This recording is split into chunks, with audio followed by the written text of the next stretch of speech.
Liberty ship. There is something about this crowd, as there is about this ship, that is different from any other.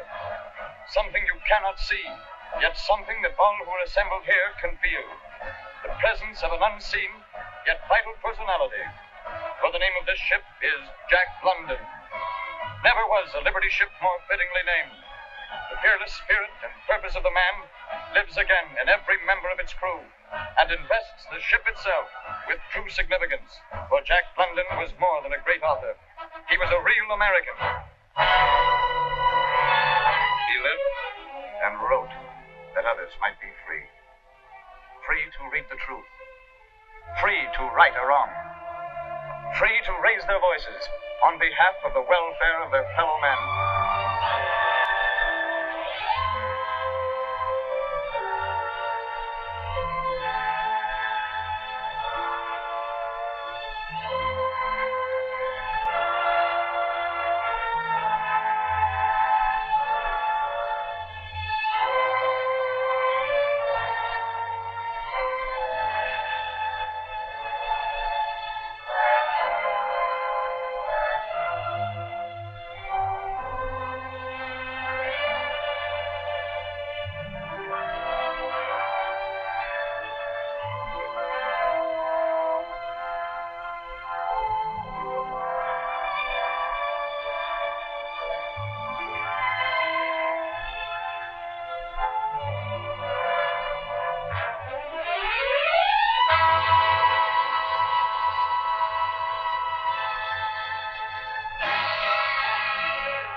It was awful. She just sits there and falls asleep. And the next thing you know, she's into it. And the machine smashes her hands.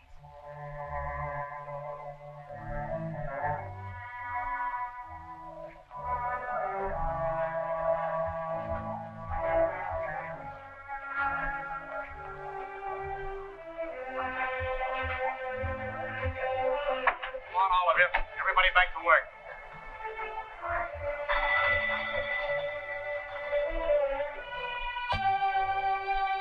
Hey, London, you too. Come on, get back to work. You won't have a job.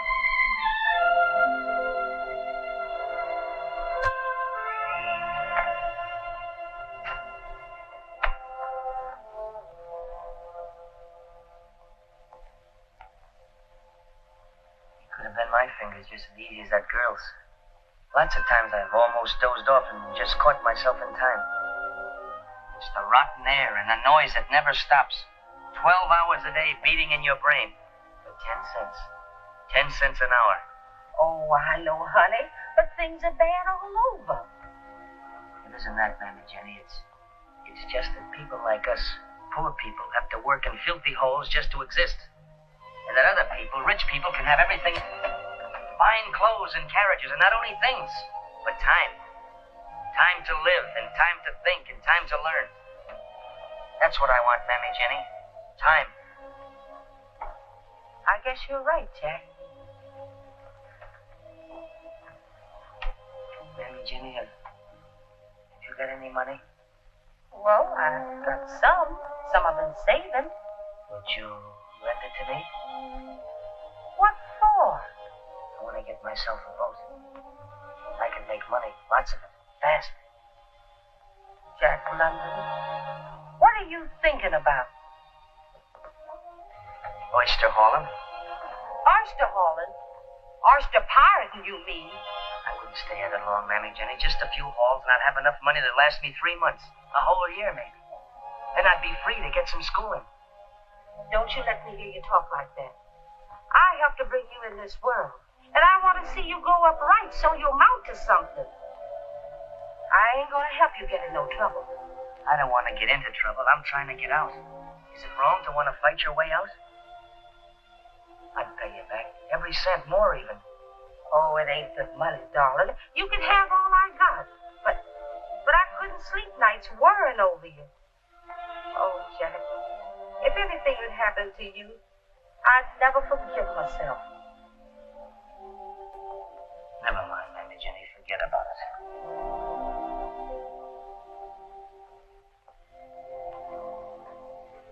$170, $180, $200, $220, and 5 makes $225. And you get bargain move here.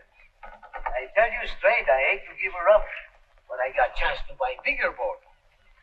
I've had my eye on it for a long time. I've been a fool working in those jute mills and canning factories. Well, come on, let's wet down the deal, all right?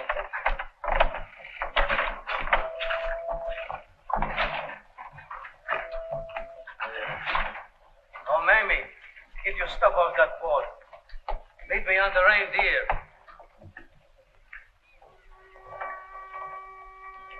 Oh, you're gonna like that boat.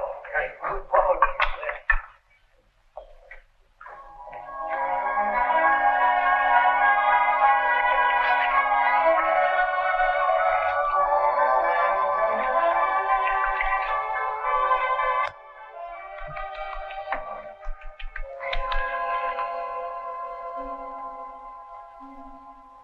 Hello?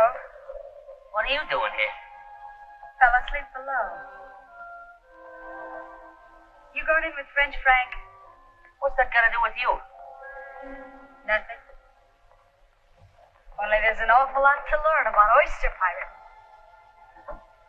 Who taught you? My brother. He was the best of them. Till he got a bullet in him. You're sort of young looking to be getting a bullet in you. Well, that's the chance you take. Hey, you shouldn't go out tonight. Why not? With the moon up? Oh, I'm not going out parading. Just like to try her out, huh? That's right. When you get a boat of your own, it sort of makes a man out of you, don't it? Sure does.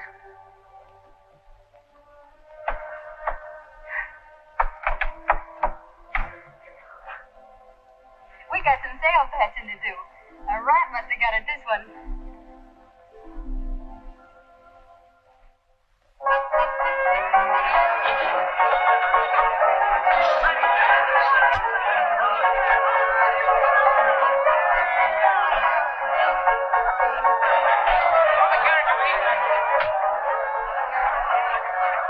It is Scratch Nelson.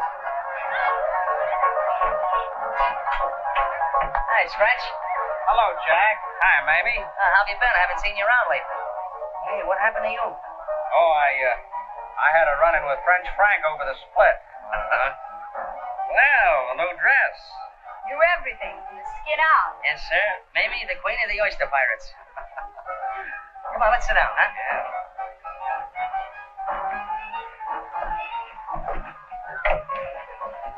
Hey, Jack. You know, I was just wondering. How's about me coming in with you? Why, sure, Scratch. We make enough for a three-way split. Be glad to have you. Only you better talk to my skipper here. Well, what do you say, Mamie? Sure. Why not? Then I'd have somebody to chew the fat with when Shakespeare is writing one of them yarns of his. Hey, Curly. Double drinks all around. My new partner. Coming up, Jack. We'll have a real blowout after our first big haul.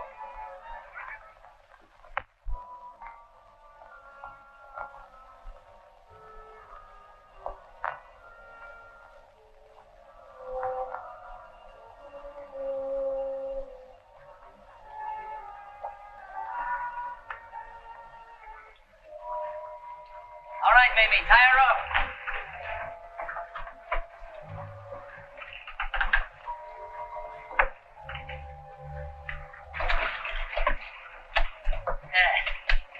Well, we're in first again, Scratch. We ain't been second yet. Here comes Francie. Coming in on a drag anchor.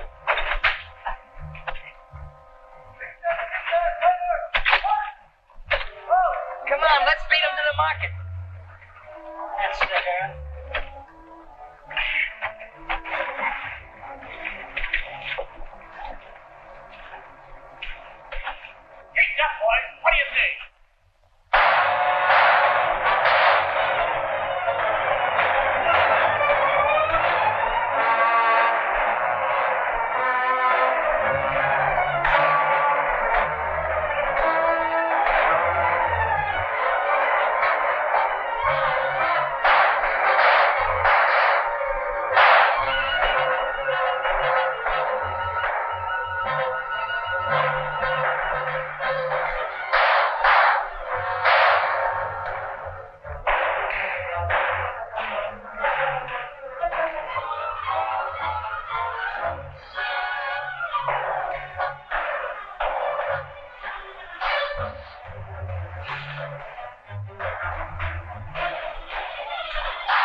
What are you thinking? I'm thinking that one of these days it's gonna be me laid out there on a slab, like a hulk, a dead fish, or worse, a 10-year prison stretch. Life, maybe. Let's go someplace, huh? I can't. What are you gonna do? I'm through with this rotten business. Oh, don't talk like that, honey. You're just downhearted. Honey, what happened? And losing your boat. Isn't that? I'm through. What about me? You gotta choose for yourself. You bet your life I'll choose if that's the way you are. I'm sorry, but I got to. You're yeller. That's what you are. Quitter! Dirty, stinking quitter!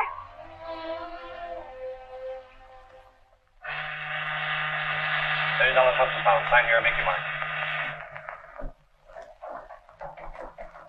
$30 month and pound. Sign here and make your mark. $30 a month and pound. Sign here. Well, Tom. Old 48. Why, I thought you were back on that farm. I didn't make it. I'll make it this time, though, you bet. How long is this cruise? About 7 months. The Bering Sea. Well, that ain't so long. That's right, Tom. That's right. $30 a month and pound. Sign your name. $30 a month and pound. Sign here. Make your mark. $30 a month and pound. Sign here. Name? Jack London. Experience? Not very much, sir, but I'm a good sailor. What are you signing on for? Able-bodied seaman. All right. $30 a month and pound. Sign here and make your mark.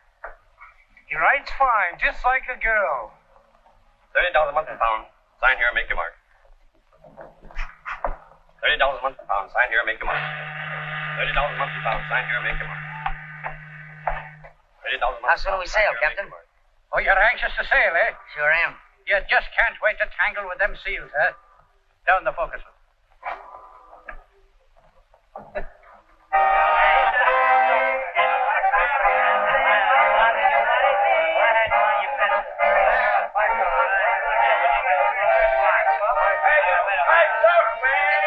Help yourself, mate. Everybody for yourself. Get up!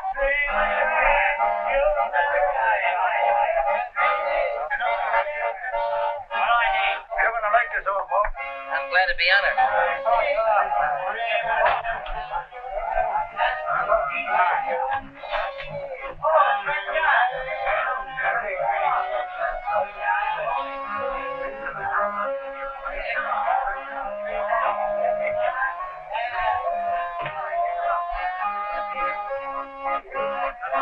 Hey, you!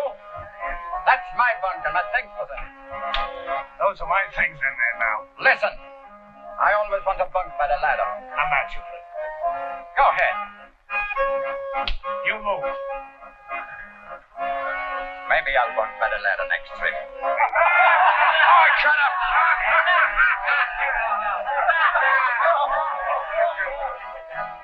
We're living in an old 40 acres. You mind your own business. Keep your mouth closed. How is the farm? Up!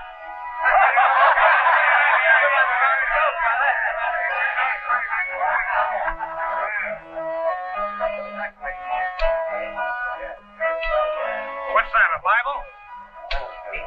No, but I got a Bible if you want one. What's this about, James? No, it's about man. Darwin's Origin of Species. For heaven's sake! Hey, mate! We got a professor aboard! Give me that book. You ain't gonna be selfish when you're learning, are you? Give me that book. Hey, Victor!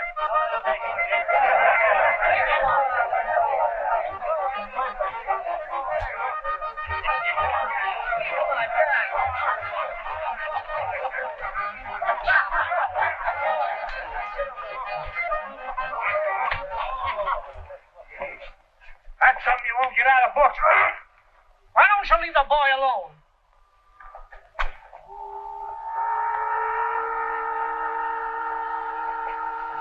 Let's finish the game. 100, boys. 300. 20, 30. Good. Dan.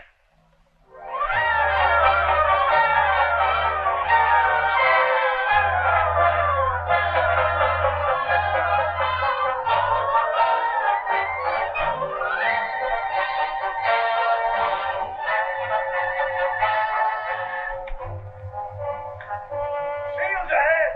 Well away!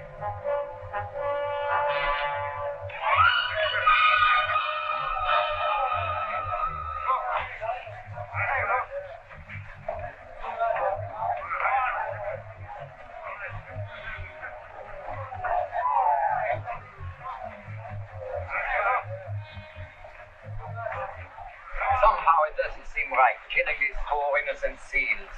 Only to get a fur coat for some dame. Who's doing it for days? We're doing it for dough. You mean we're doing it for dough to put fur on, James? Right. Well, I got one down in New Orleans, and I'm going to marry right after this trip. We're going to have plenty of kids. That's right, Dickon. Yeah, the trouble is you'll never get past the first saloon. Not this trip. Boy, I'm going to save every cent I make this time. Yeah, like old Tom. He's always going to buy a farm. You mind your own business. Shut your big mouth. Yeah, why don't you leave the old man alone?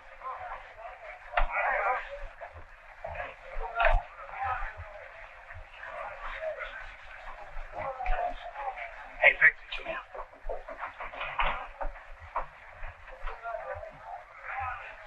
Oh, landlubber. Greenhorn. Hey, London. What'd you do with that whetstone? I left it at. Well, get it, will you? This knife of mine won't scrape a seal's eyelid.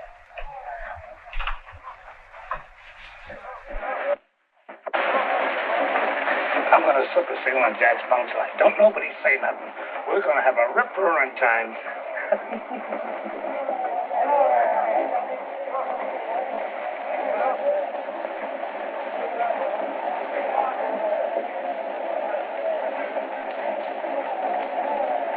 Hey, where you going with that? She's got a date slam. Don't nobody say nothing.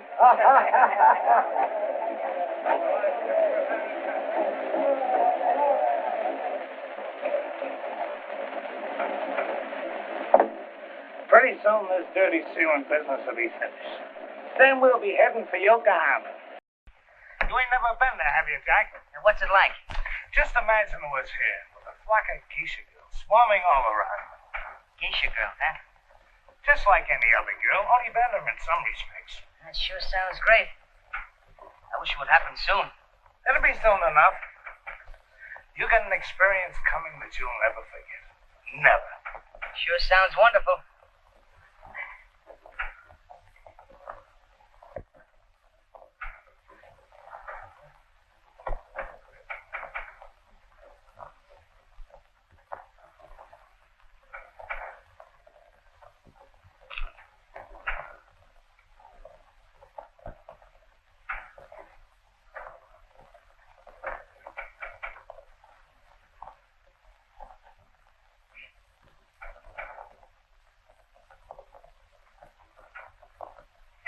Looks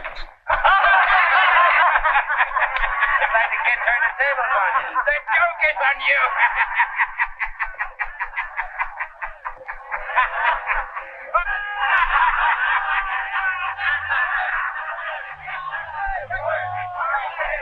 Jack! Better get out of here until he cools off.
Get up, Jack.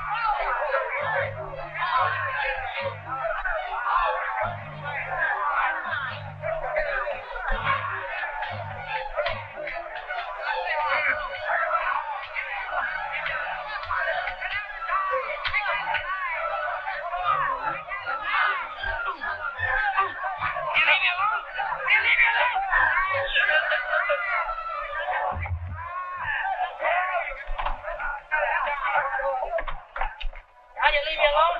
You leave me alone? You leave me alone?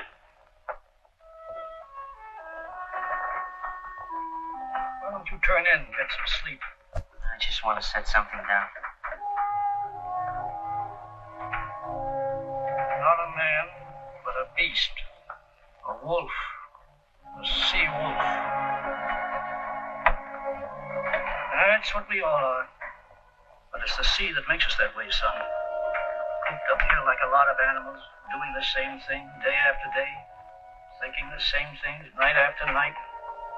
No wife, no kids, nothing. Just dreams. Pretty soon we'll be back where we started from. And then you'll see. The big pail will go in the night. And the dreams will go in the night, too. Then we'll sign on again and it'll be the same thing all over. Not me. I'm gonna be a writer. What are you gonna write about? Oh, about all this, I guess. Only sometimes I worry about words. I don't know enough about words. Well, keep digging, kid. They'll come to you. And when they do, read them. Make everyone count. I don't know anything about writing stories, but it seems to me it ought to be something like, well, like making a good net. Make every spring and every knot mean something. When you put them together, make them hold. Make them strong. I hardly ever went to school. There's so much I want to learn. Well, keep at it, kid. Just steer a straight course. Keep that slush light burning.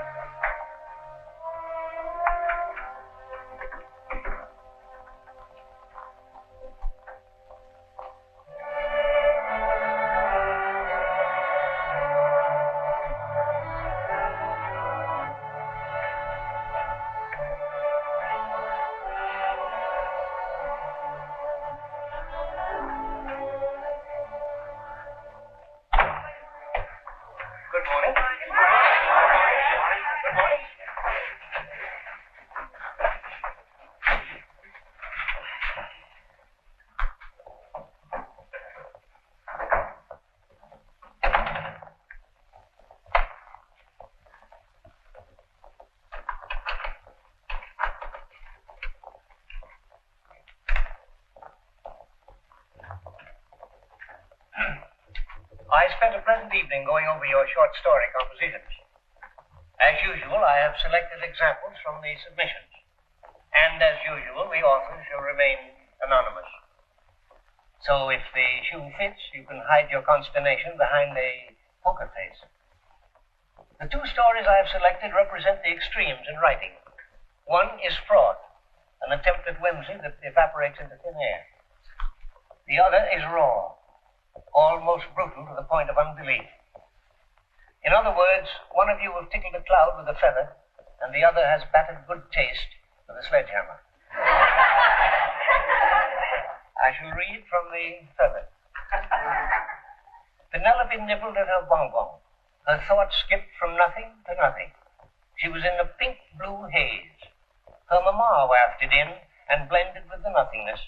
She seemed desperately worried. Penelope, she breathed, have you seen my thimble? This made a profound impression on me. I immediately stopped reading and went back to my police gazette. I now come to the sledgehammer.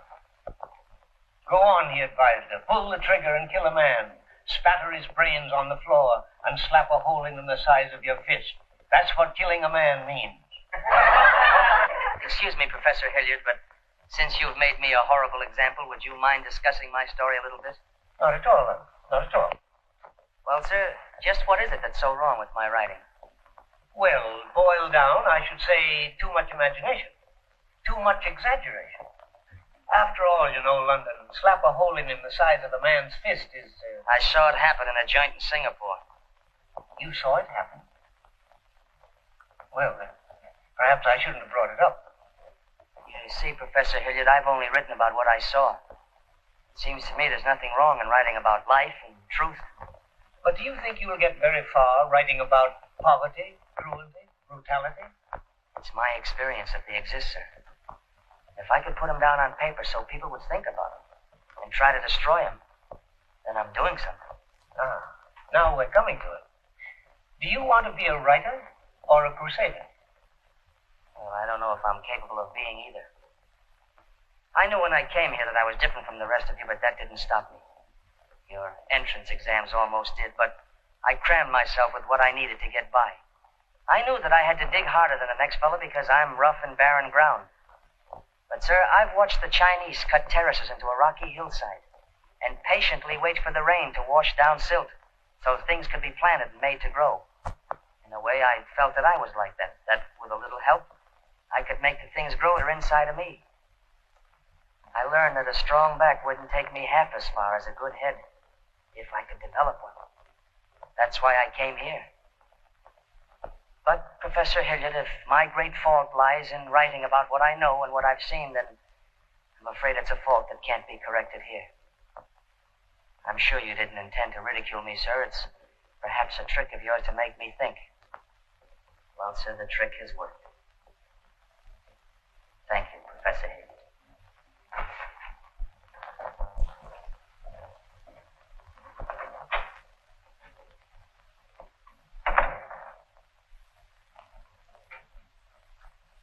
You have just witnessed an unusual display. Unusual in that we so seldom meet with it today. The uncommon thing called courage. I would suggest that the rest of you do not try to emulate him. It takes a lot of intestinal fortitude, for which Mr. London undoubtedly has another word.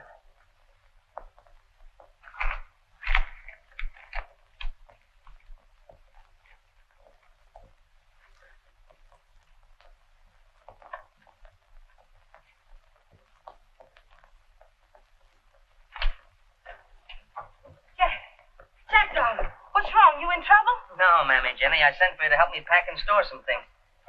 Pack and store? What are you talking about? I'm going away, Mammy Jenny, and I don't know when I'll be back. Oh, quit being foolish. What about your schooling? What about your writing? Here goes most of it. You mean you burning all them stories you done wrote? And rewrote, Mammy Jenny.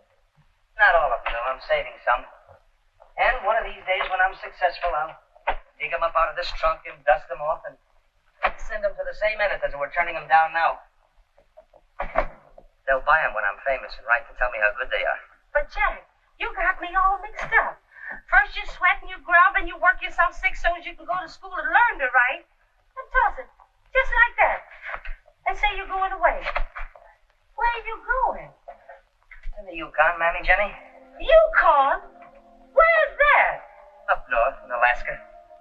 What are you going up there for? To get some money, Mammy Jenny. There's been a gold strike. And with a little luck, I can hit it. And I won't have to worry. I can sit tight and study and read and write what I want to write. Not what a lot of editors and professors expect me to write. But how do you know you can do better up there than you can do here? And how are you so sure you ain't biting off more than you can chew? I got as much chance as the next fellow. You don't understand, Mammy Jenny. I just can't stay around here and be cramped between the jaws of a vice. I've got to get out. I've got to get away. Oh, I just wish I could be sure you wasn't jumping yourself out of the frying pan into the fire.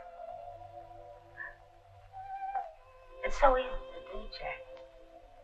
But there's very few people that can jump out of the fire back in the pan again. Nothing could be as bad as the fire that's burning inside of me now. It's trying to burn through. It's got to. Someday, Mammy Jenny, maybe you'll know what I mean. Someday, maybe a lot of people will know what I mean.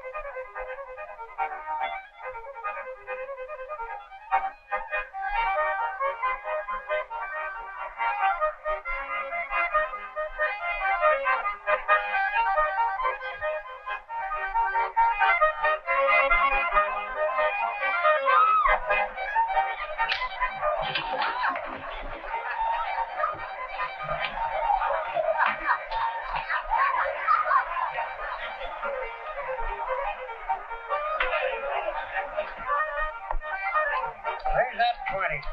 Make it 50 more.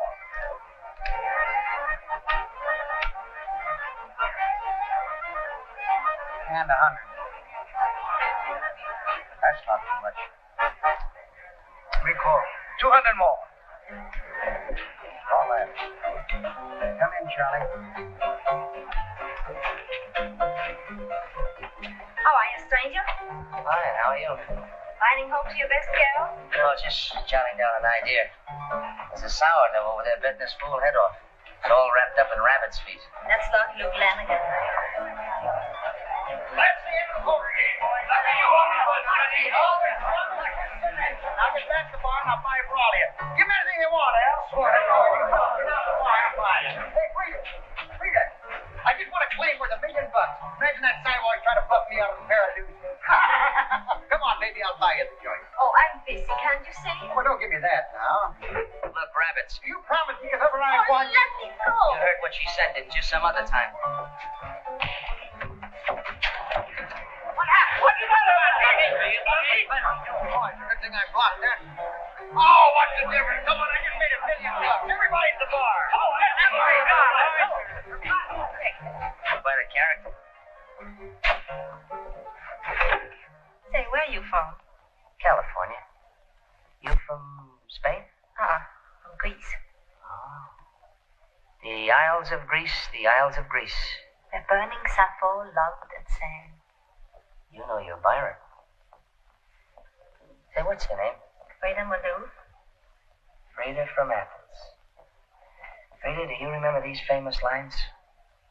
Oh, maid of Athens, ere we part, give, oh, give me back my heart. Why don't you stay here for a while? Rest up. We could have a great time together with Byron and Shelley. Well,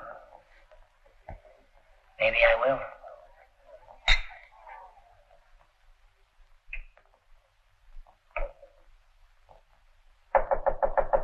See who that is. Chichaco. Hello. You got a minute? Where have you been all day? Well, I got an idea last night from what you were telling me about that mass book. Excuse me. I got an idea last night from what you were telling me about that mass ball, and I wrote a story about it. Of course, it's still rough, but I think I caught something of you in it. I'm going to call it The Scorn of Women. Hey, that doesn't sound bad. Well, here goes. Frida was a Greek girl. At least she purported to be Greek. Her furs were the most magnificent from Chilkoot to St. Michael. Oh, that's overdoing it a bit, isn't it? And her jewels were the envy of every woman. Ready, Miss Malou. All right.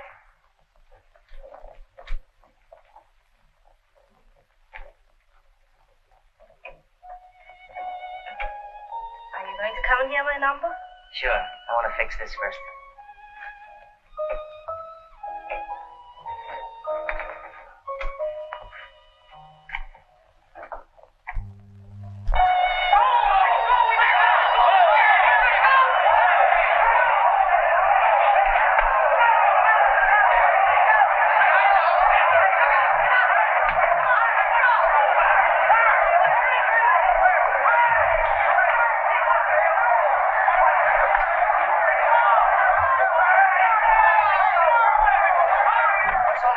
Gold strike, biggest sense El Dorado. Whereabouts? 80 miles from here.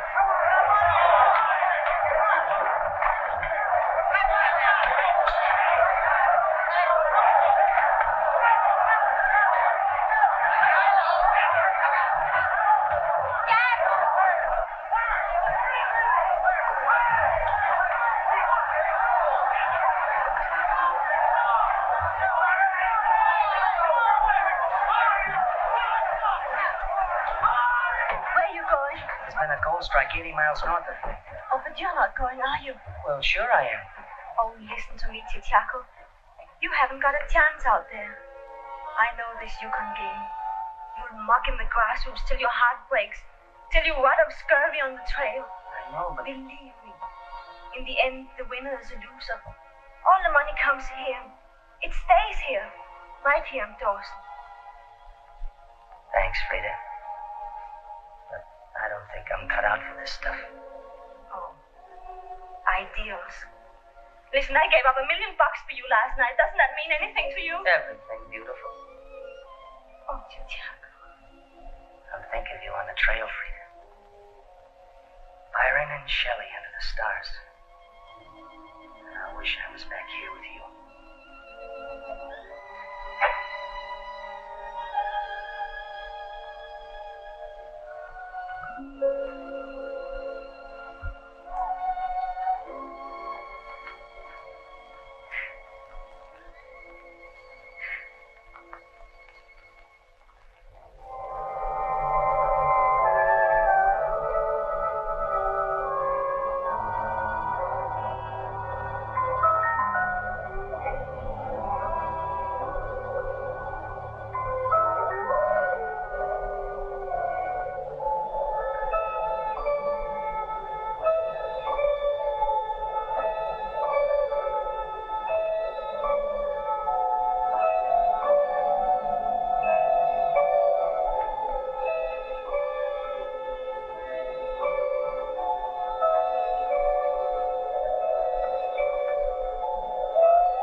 Buck, where does all that snow come from?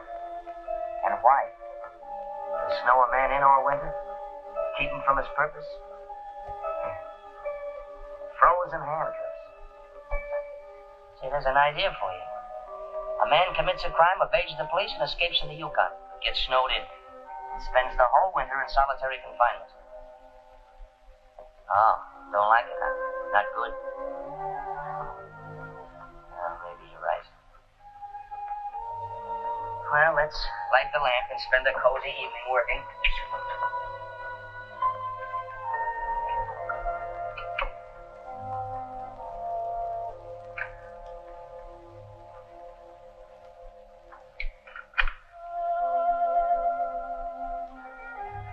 Now, if you're a good fellow, I'll let you in on the last 2 chapters I wrote. Remember where we left off last night? Right in the middle of the big fight. Listen to this. In vain, Buck strove to sink his teeth in the neck of the big white dog. He clashed fang, and lips were cut and bleeding. But Buck could not penetrate his enemy's guard. Time and time again, he tried for the snow-white throat, where life bubbled near to the surface. Where life bubbled near to the surface. Not a bad phrase, that. What do you say? Hey, you, Buck. Wake up. Aren't you even interested in hearing about yourself?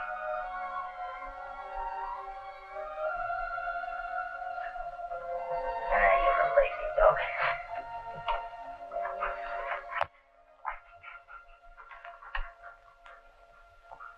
Say, where did you get that terrible scar? That must have ripped you wide open. Now, what a life you must have led, Buck. If you could only speak, what stories you could tell. What a collaborator you'd be.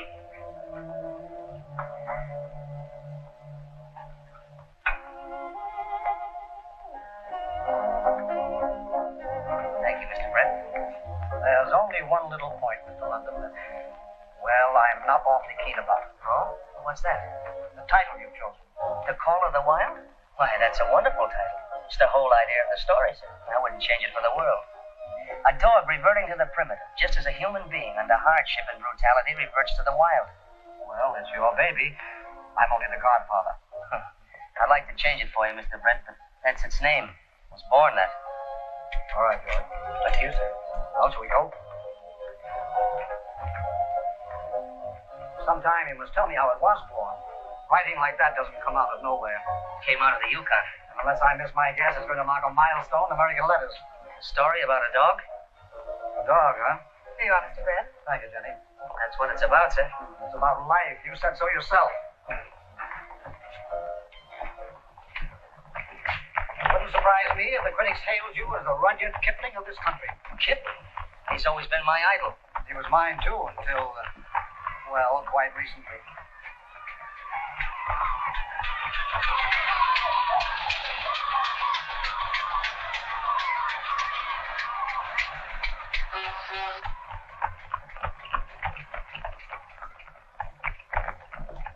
Charmian! Why, hello, Mr. Brett. Well, you two must know each other, of course. No, I'm afraid not. Let me introduce you. It's Charmian Kittredge and my favorite author, Mr. Jack London. How do you do, Miss Kittredge? Oh, how do you do? I'll see you later, Mr. Brett. Well.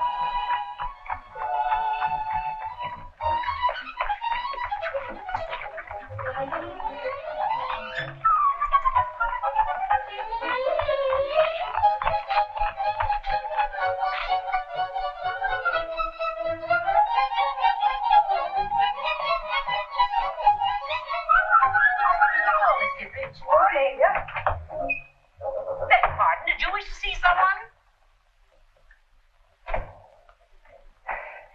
You must excuse me for trailing you here, but I had to ask you an important question. It just couldn't wait. I can imagine why you're really here. I want to apologize to you, Mr. London. Apologize? Yes. I was in such a hurry to... I'm afraid I was a little abrupt on the street just now. Abrupt? I'm glad you didn't notice it. Well, I have to get to work, but I'm happy you gave me this chance to explain that I didn't snub you purposely. Of course you didn't. Why did you snub me?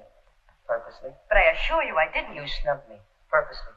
Believe me, Mr. London, I didn't. Purposely? But everyone says you're going to be a gold mine to the firm. I wouldn't dare snub you. Why, what would Mr. Brett say? Purposely. Mr. London, if you're not going to believe me... Pardon me, Miss Kittredge.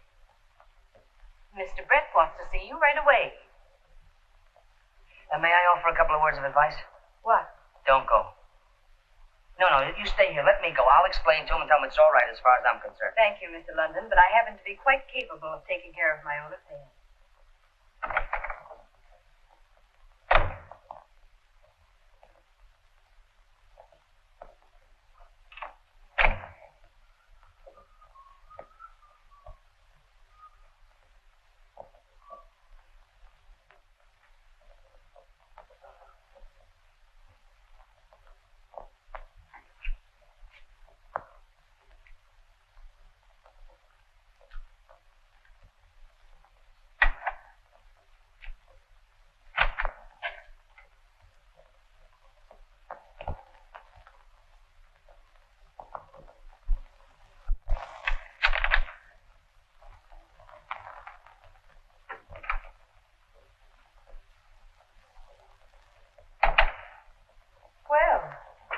Do you usually read what you find on other people's desks?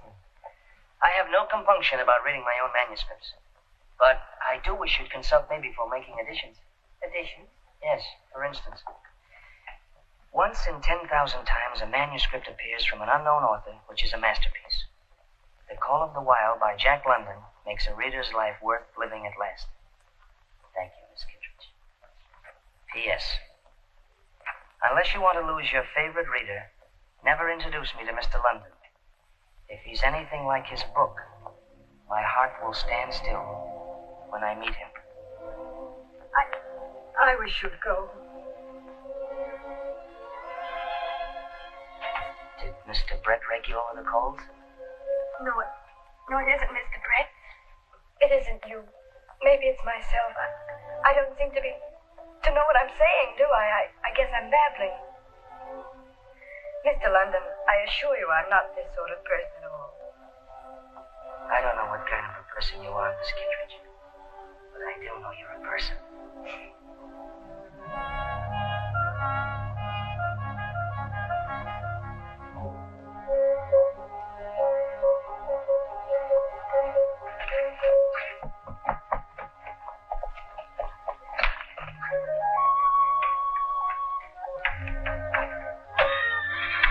I think that horse likes me. He doesn't like the way you ride him. Well, I don't like the way he rides me. You know, I don't get it. When I was poor, I rode the rods because I had to. Now I ride a horse and I don't have to. Is that supposed to be an improvement? Well, Jack, it wouldn't matter if you were rich or poor, obscure or famous. You'll always be riding somewhere. You see, you just wrote the books. I read them. I think I know more about you than you know about yourself. You're not like other men. Well, that's not true. You should read the works of Jack London sometime and find out about yourself. No, The ordinary man is content to stay put, but you've got something in you that will let you rest. Well, it's just that I hate traps. When I was young, I thought poverty was the only trap, and I swore I'd get out of it. Now I find that money can be just as much of a trap. Words can be a trap, too. Have you ever thought of all the people who have been caught and held by words like honor, duty, and love? You mean that you think love is a trap, too? No, I didn't mean that. I mean that... I understand. You're afraid for me, aren't you? You're afraid that I'll be the one to be caught in the trap. Oh, don't be foolish. I thought you understood about women. Don't you remember Frona? Your own heroine and daughter of the snows. A girl who makes her own way, daring, courageous, loyal, and understanding. She loved a man without that terrible possessiveness. You're like that. I'd like to be. Charmian, when a man and woman meet who are meant for each other, it's like a ship, new launched, rushing to the sea. The sliding waves rebel, but neither sea nor ship hear them as they rush into each other's lives.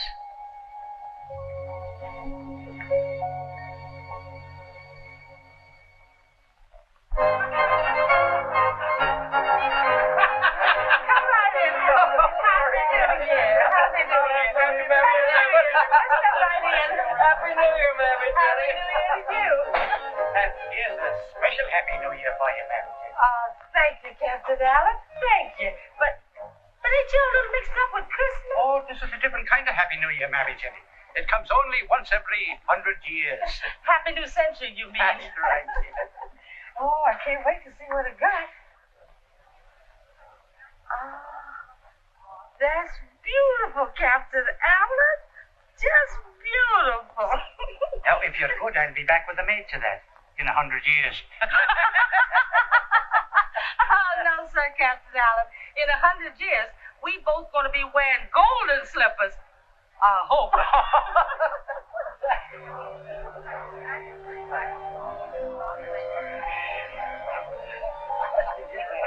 Gentlemen, there's never been a century like it. When you think of the progress we made in culture, in industry, the comforts we enjoy, electric lights, the telephone. And don't forget those horseless carriages.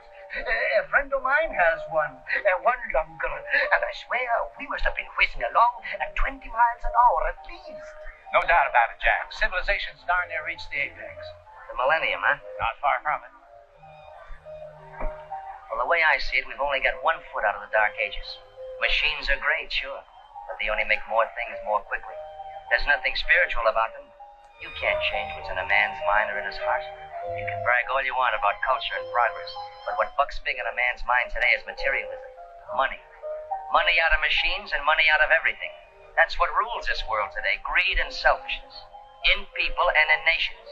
And before we get through, instead of a millennium, we'll be ringing in a century of tyrants. Oh, Jack. You pessimist. Right. Good evening, Mammy Jenny. Good evening, Mr. Brett. Happy New Year. Happy New Year to you. How do you do, Mr. Brett? Glad you could come. Hello, Jack. Jack, I took the privilege of bringing a friend of mine, Mr. Kerwin Maxwell. How do you do, Mr. Maxwell? London, I've been wanting very much to meet you. Oh, thank you, sir. Oh, I'll take those, Mammy Jenny. Now you can go back to your decorating. Yes, sir. You're having quite a shindig, aren't you? Yes, why don't you go in? You know Well, everyone. Jack, Mr. Maxwell would like a word with you privately. Something rather interesting. Oh, You'll forgive my barging in on your party like this. that's quite all right, sir. Glad you could come. Sit down. That one? No, thank you, sir. I'll stick to these. What I want to talk to you about won't wait. Oh? What is it? How would you like to cover the Boer War for my paper? The Boer War? Yes. Well, there's nothing I'd rather do, but I've never done any newspaper reporting, much less war reporting. Very modest, Mr. London, but I've read your stories. You have the gift of setting down what you see. That, in my opinion, is the quintessence of good reporting. Oh, thanks. Thanks very much. You'll have to leave immediately for London. From there, you go to South Africa. What do you say?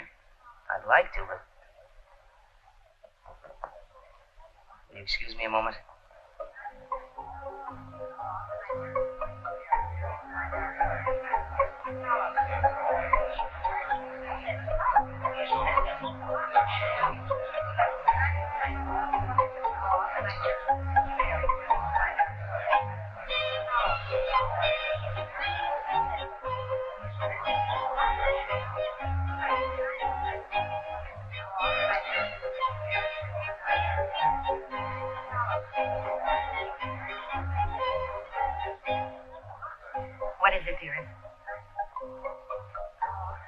quite a surprise. I hardly know how to tell you. Mr. Maxwell of the Globe has just made me a very flattering offer. Well, that's wonderful. Maybe it is, maybe it isn't. See, he wants me to leave right away for South Africa to cover the Boer War. What did you tell him? I didn't tell him anything. But you want to go, don't you? Well, it's out of the question, of course, with me postponing all our plans. We'll have all our lives. This will be a great adventure for you. But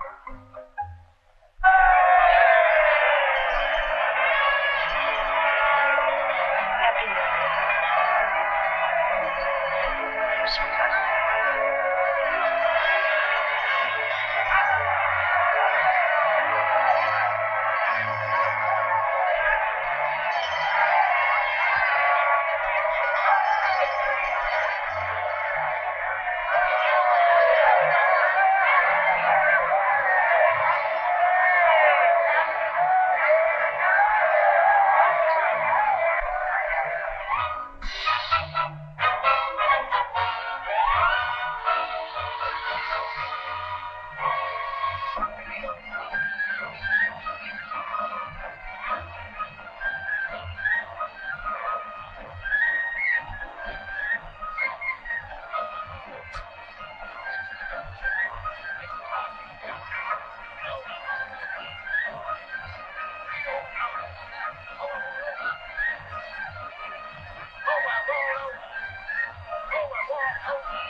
Charmian Kitty. All right. Thank you, sir. Oh, Miss Charmian. Miss Charmian, here's a letter from Mr. Jack. Return address, Port Said. Oh.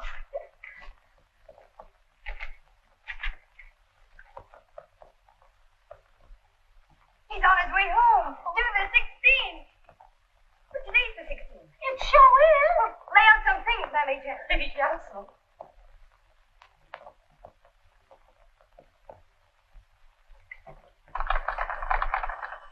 Mark it 9623, please. Good night, Lime. Could you please tell me what time does the Cambria get in? Why, the Camry docked 2 hours ago. Thank you.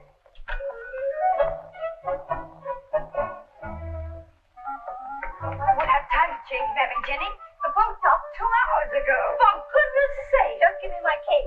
Yes, sir. And my gloves. Yes, sir. Oh, and Mammy Jenny, don't forget my purse. Yes, sir. Oh. Thank you. You're welcome.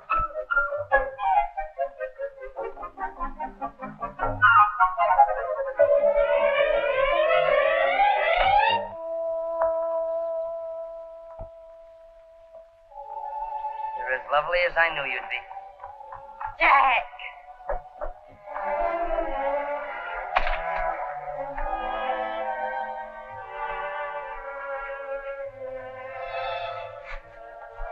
Oh, Jack. Oh, Jack. Beautiful. I got that at a bazaar in Benares. To tell you the truth, I wasn't going to buy it, but you put up such an awful fuss. Everywhere I went, you were right there beside me. Now you really need it. For keeps. Nothing will ever take me away from you again. Nothing, darling. You still want to marry me? Tomorrow? And tonight we celebrate.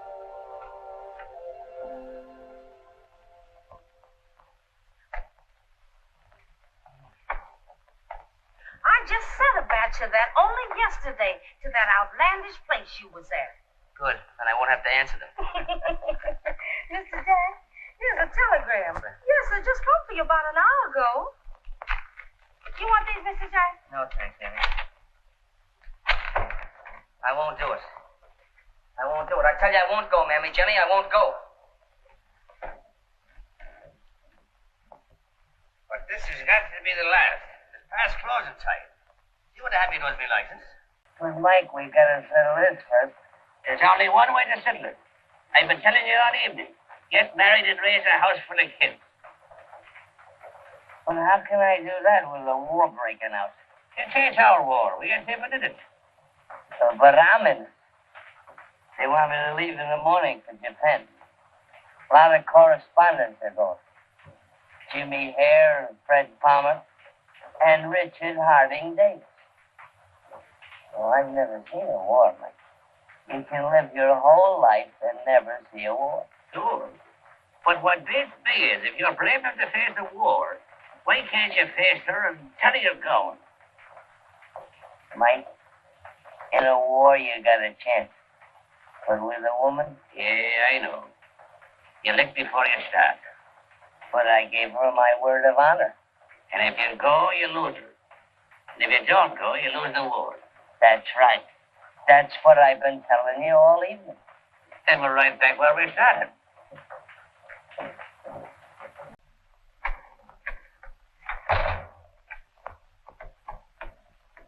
Night, Mike.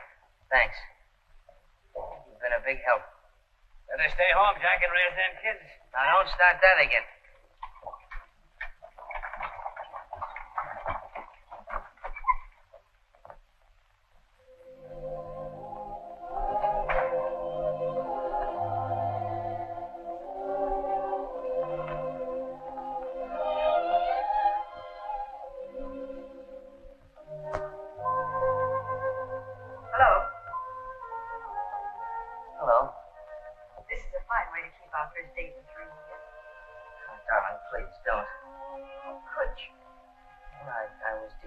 How? Where?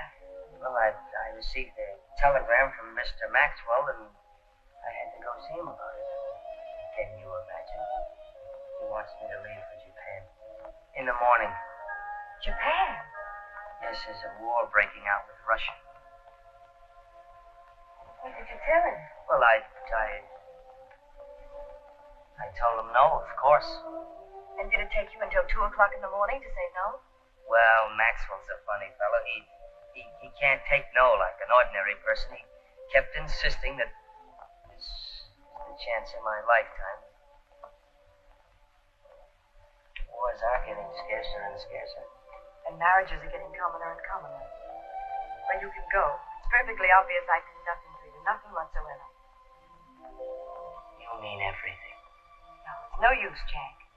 If you think I'm going to ruin my life for a man who's blown here and there by every wind of adventure, you're very much mistaken.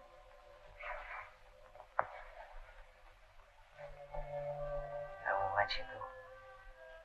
Even if I was a little tempted by Maxwell's offer, which I don't admit, you come first. I love you, darling. And I swear I'll never think of leaving you again. Promise? My sacred word. Your bags, Mr. Jack, all packed and ready to go. Of course you're going, darling. Mr. Maxwell tried to get you at my house. I knew all about it.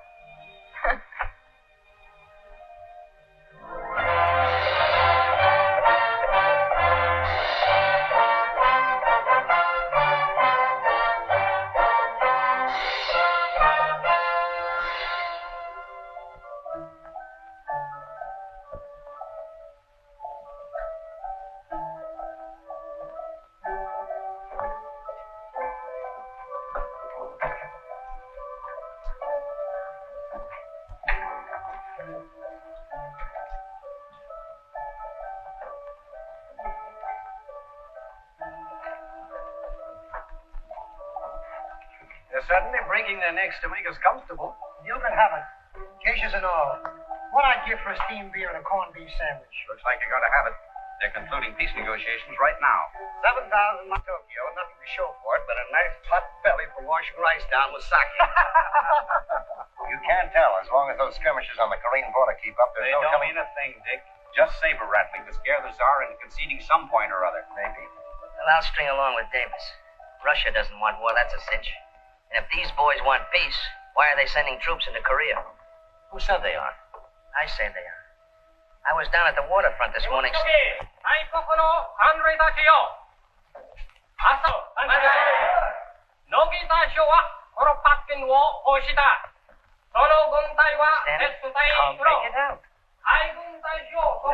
about, Dick? No, I don't get it.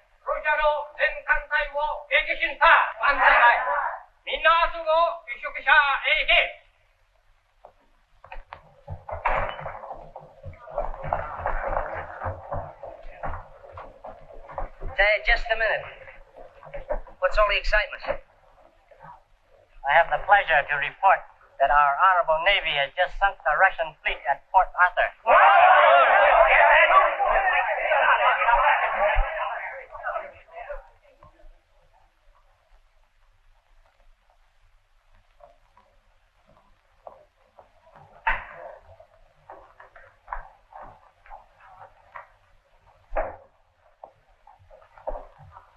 I believe they're all here.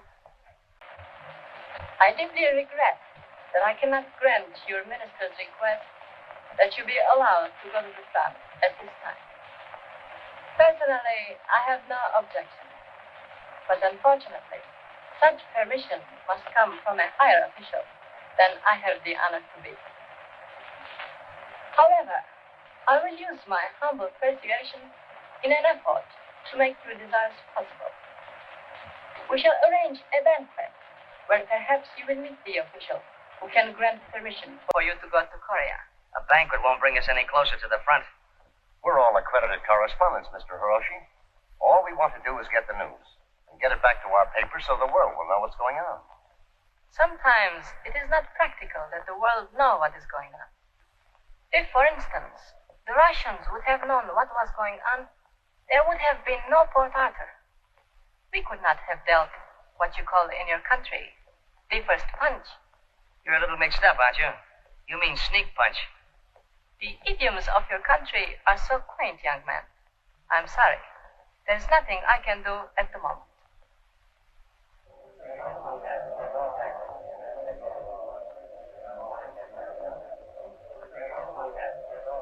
Who is that young man? One of our new writers. Very brilliant and very popular. Yes. It will be very interesting to follow his career.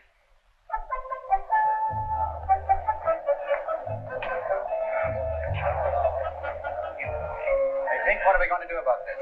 Well, there's no use of arguing about it.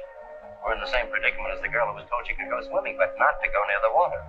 Well, I'm going near the water. I don't care what that little sawed-off front says. Permission or no permission, I'm going to Korea. Jack, that's being plain bullheaded. I've been in the game too long. You can't get out of Tokyo without official sanction.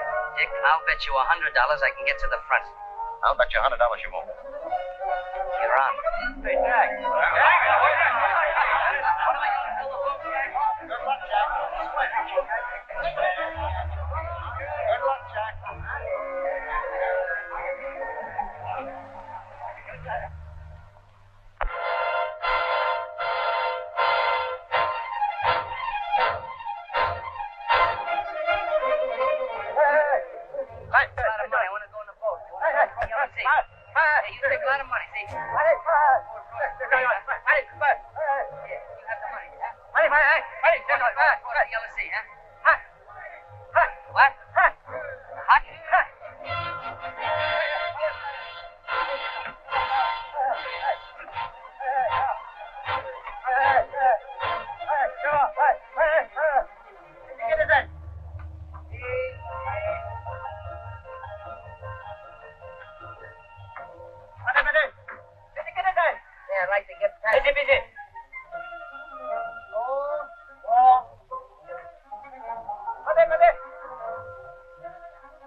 But this is a forbidden zone, and pictures sometimes fall into the wrong hands. Wonderful. Very fast lens, I imagine. Let me congratulate you. Let me congratulate you on your knowledge of my language. You must have spent some time in America. Yes. Although I learned my English at Oxford. I am Captain Tanaka. Glad to know you, Captain. My name is Jack London. Oh, I've read some of your books. Very good, too. Oh, thank you very much. Now you know I'm not a spy. Where are you going? To the front, if I can persuade someone to give me permission. Perhaps I can arrange it. Meanwhile, it will be a great honor to have you as my guest. Come along.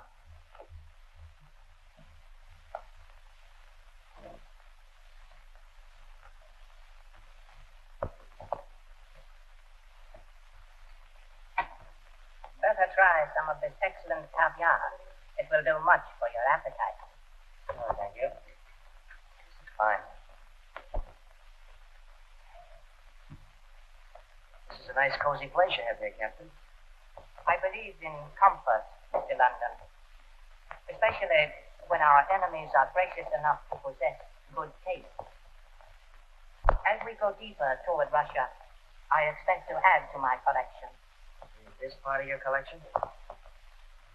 No, Mr. London. This is a game we've devised, which has become very popular in my country. We call it Sinonde. Sinonde? Literally, that means patience. But you might even call it destiny. This little contrivance here, I call Yongensha, the process, since it foreshadows coming events. Interesting, is it not? Yes, very interesting, Captain. You see, Mr. London, this is not only the rising sun, it is also a wheel, the center or hub of which is Japan. That's a very unusual map you have there, Captain Tanaka. Yes, our eventual sphere of influence. Here, I shall show you.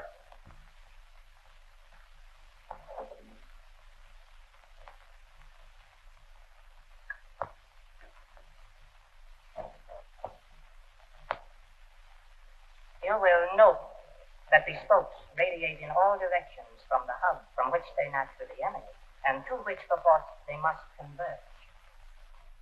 If you will be good enough to watch the map, I shall explain more fully. Here is the theater of our present operations.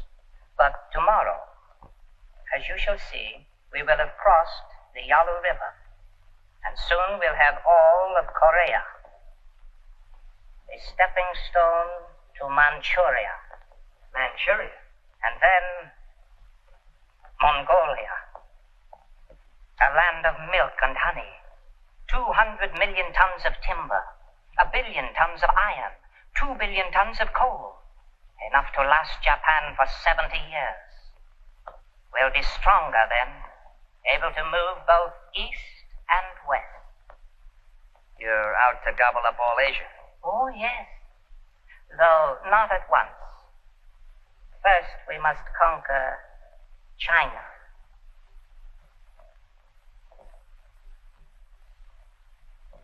It sounds a little bit incredible. But entirely logical, I assure you. Oh, won't you be seated, Mr. London? Thank you. You see, a policy of peace is quite impossible for Japan. England can afford to pursue peace and develop trade relations because she has India and Australia to supply her with foodstuffs. So can America because of South America and Canada. But in Japan, our food supply decreases in proportion to our population, you understand.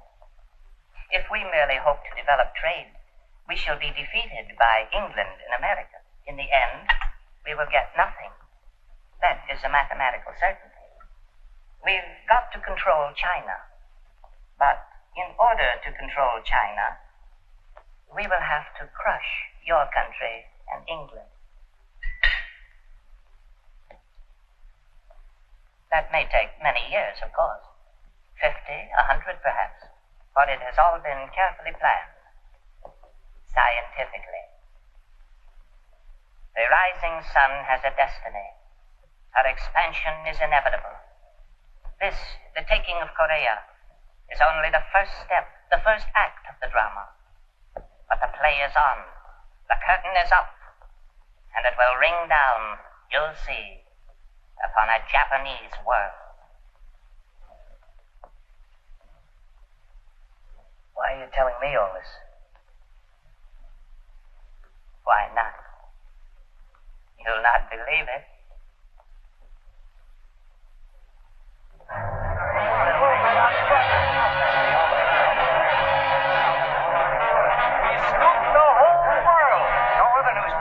Not even the European paper. Wait a minute, boys. If you want to hear some good reporting, listen to this. I knew he'd do it. I knew it. Isn't it wonderful? Read it, Mr. Ring. Jumped the gun on us. Well, he said he'd do it. Just a cub reporter at that. You know what I suggested? Yes?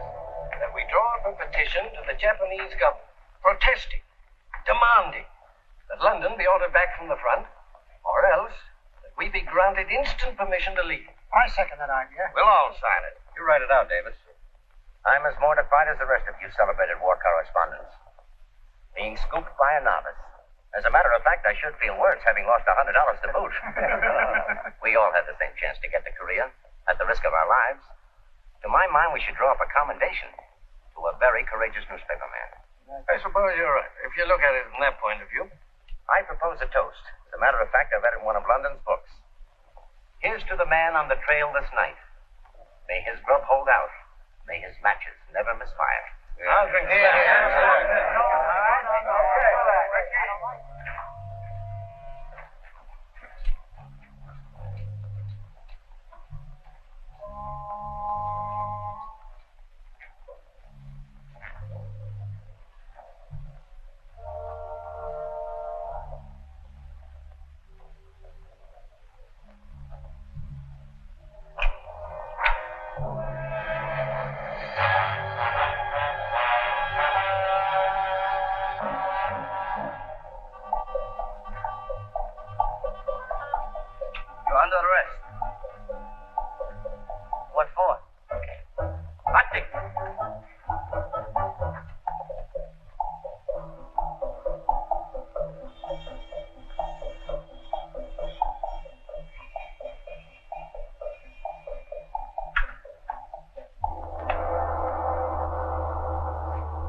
Take off a hat.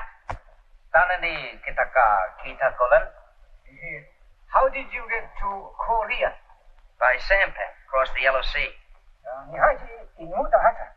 Tanani Chimopo Teka. How did you get past Chimopo? Through the courtesy of Captain Tanaka. Tanaka? Tanaka? Also you. Do not believe you. Well, why don't you ask Captain Tanaka? Nake Nakasanki Chosang. Why did you take pictures in Nagasaki? Why did you take pictures in Nagasaki? I was never in Nagasaki. Inoda-san Nagasaki kishonita. Also you. Japanese custom different from American. Therefore, you must not tell any lies. Ikito? Yes. General, it's all through. Good, good. You stay in the jail. Hey, now, wait a minute. You can't do this. I'm gonna...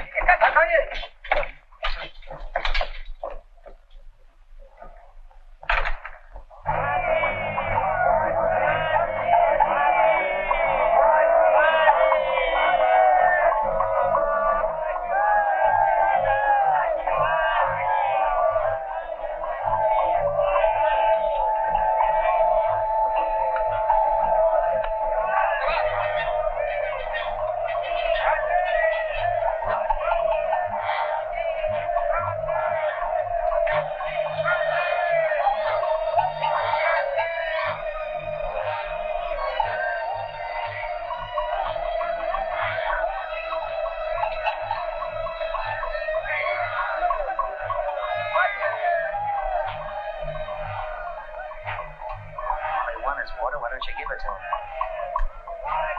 Them, no. You?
See any news?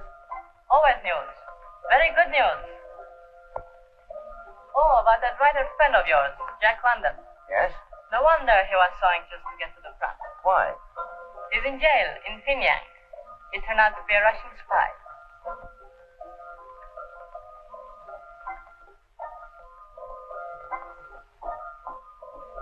Cable blank, please.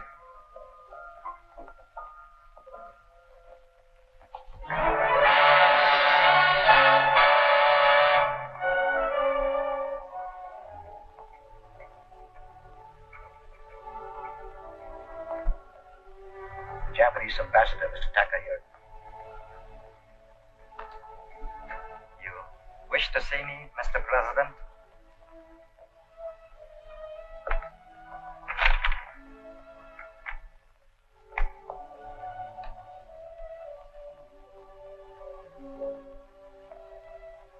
Kindly inform your Mikado that I demand the immediate release of Mr. Jack London.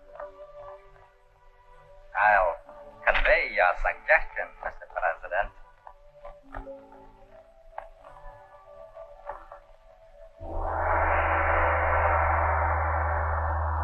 Susan,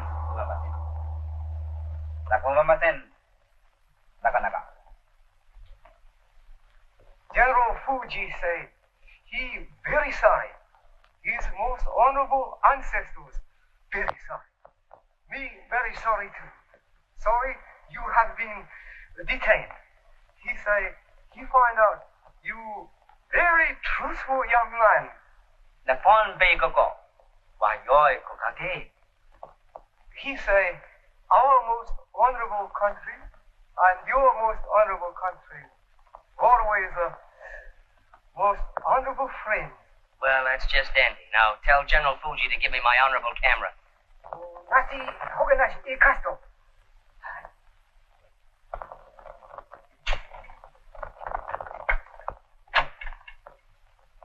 Arigato. Nakanaka.